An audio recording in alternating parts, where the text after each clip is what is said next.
Hello, I'm Bradley, and I'm going to talk about the history of animation. Animation started with cave paintings, where cavemen drew on animals and walls with multiple legs to show the movement of the animals. This was the first art in animation showing the moving image. Cavemen used this to tell stories of hunting, and they like to tell stories of different hunters and where all the food is and where the plants are, and how to make fire, and they just draw on the walls to show a story and how to survive.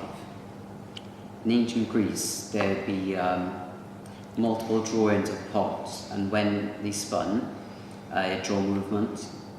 So each drawing would be different in separate ways, and when spun really fast, it looked like it's doing like a jump, or it looked like it's doing a different movement to show different, like what that person was like and what that person did. With a thaumatrope, a thaumatrope was used as a simple animation with only 2 discs of drawing, and then when spun around it looks like movement. So I have a thaumatrope here, and it's got one drawing this side and another drawing this side, and when it's spun it looks like it's all on one side, and this would be used as a simple animation. And another example would be if there's a bird on one side and a cage in another, when it's spun it looked like the bird is in a cage, and this is what it was meant to be used. Basically you have a hole and then you have a string, and when spun looks like a simple animation. The next is a flipper book, and a flipper book has many drawings, and when flicked through it looks like movement. So there'd be a large book with several hundred drawings, and when flicked through it show movement of, say, a cat or a different animal or a person walking, and when flicked through like hundreds of pages, it looks like movement. And this is a type of animation, simple type of animation. In ancient Egypt, the hieroglyphics is used today as stop motion. In today's light would be stop motion, because it would have the same person drawn multiple times doing different things and it tells a story. So it would have different drawings of the same person, but their arm would move slightly, and this was used to tell lots of stories. This would be in pyramids in Egypt, and it would be in different places to tell different stories of like their religion, or to tell different stories of like what happens and about like people's lives, and telling different stories. The next animation is a magic lantern, and with the magic lantern they would draw pictures on a square piece of glass and then shine a light through a hole. This sort of works as like a projector, and when there'd be multiple drawings of glass, it'll look like movement. So there'd be like 5 or 6 drawings on glass, and it'd be on a slider, and then when slided through, and then when you look through a hole, you'll see, and this light shone through, it'll look like movement. The next is a phoniscoscope, and a phoniscoscope is multiple drawings that when spun and seen through slots looks like movement. So you have to, there'd be multiple drawings of like dancing or jumping or different things, and when you look through a hole and look at it through an angle, and when spun really fast, you can see movement, and you can see dancing. Lots of kids would have this in their rooms and stuff, like rich kids like years and years ago, and it'd be fun to see a character dancing. The next step in animation was the zoetrope. A zoetrope is a spinning cylinder that when watched through a slot and spun looks like movement. So this would be used as like if it's multiple drawings of someone jumping or someone dancing, and then when spun through and looked through a slot, it looks like movement. There'd be like 10 or 12 drawings of that same person, and it's doing different movements. This is a simple type of animation that was used a long time ago. The next animation is a prankstoscope. And a prankstoscope is more complex than a zoetrope due to the complexity of the prankstoscope. It's more rapid, the movement is faster than the zoetrope. It's also brighter because there's a light shining on it, and there's mirrors reflecting it, and it's less distorted than the zoetrope. This is the more complex animation, and it's basically if there's like horses, horse riding, it would show that like when it's spun around and you're looking at it. This is more complex, and yeah. The next type of animation was the 2D animation of lots of drawings on paper. This was best used in Snow White and the Seven Dwarfs, which was made in 1937 and was the first ever animated feature-length film. This revolutionised the industry and made a massive step in animation.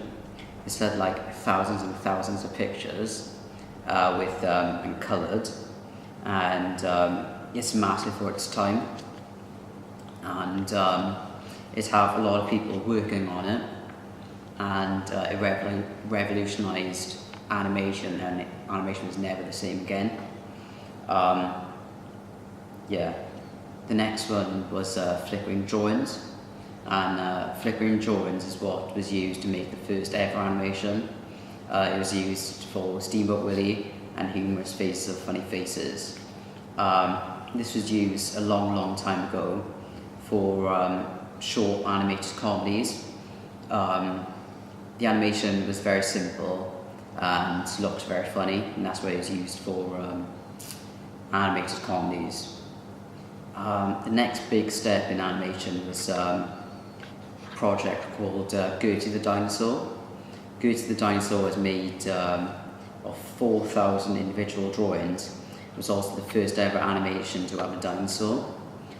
This was a massive step, and it showed what drawn animation is capable of doing, and it's very similar to flickering drawings, but instead of just being flicked through, you take a picture of each drawing, and then it's shown in, and it's projected to an audience.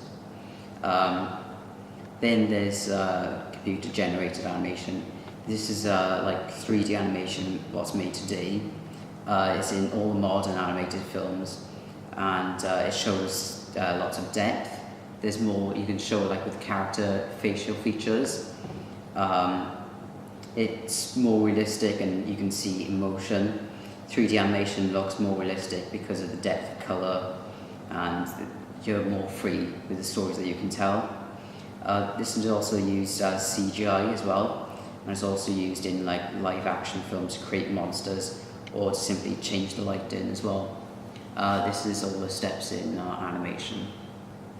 Another step in animation is 2D animation, and that's what I worked on my animation when I did my 30-second one.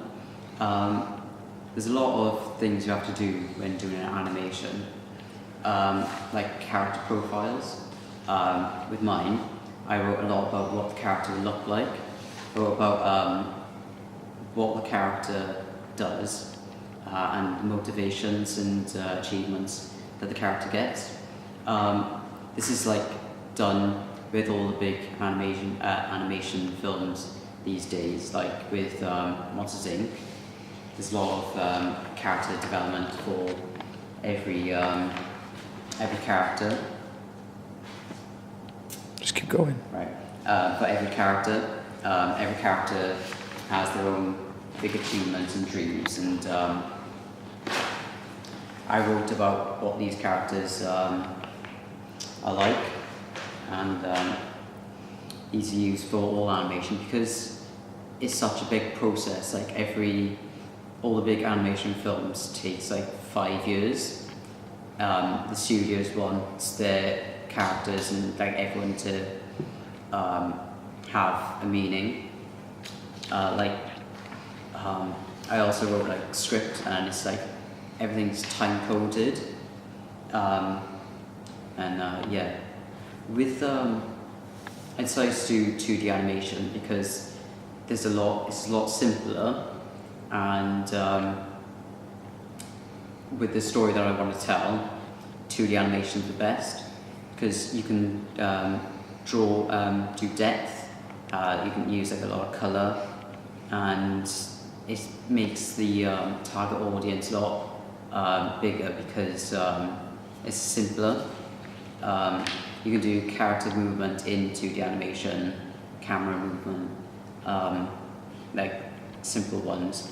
Like with The Simpsons, the animation started very simplistic. Then as the years went on, it got more complex, and I like that. The animation style works very well, and when they tried doing an episode in 3D animation, it didn't look right, and that's why I wanted to do my animation with in 2D, doing the 2D style. I use mine on Flash because it's very simple, and I did it frame by frame. You can also motion between, which saves a lot of time. I was considering doing mine rotoscoping, but with what I wanted to do about having a person fly, that would be hard to film, so I didn't want to do rotoscoping for that reason. And I also tried doing hand-drawn animation, where there's like a new step every every step there's a new frame, but that would take a lot longer, and there's more process per frame, because you have to draw the picture and then take a picture of it and then put it into Premiere. But with Flash, you just have to draw the frame, and that's all you have to do. So that's why I chose Flash instead of hand-drawn or rotoscoping. I also storyboarded my animation. You have to storyboard more than any other sort of filmmaking, because for every second of animation, it takes like an hour to animate every second. So storyboarding is more crucial for animation than it is for any other sort of filmmaking. So yeah.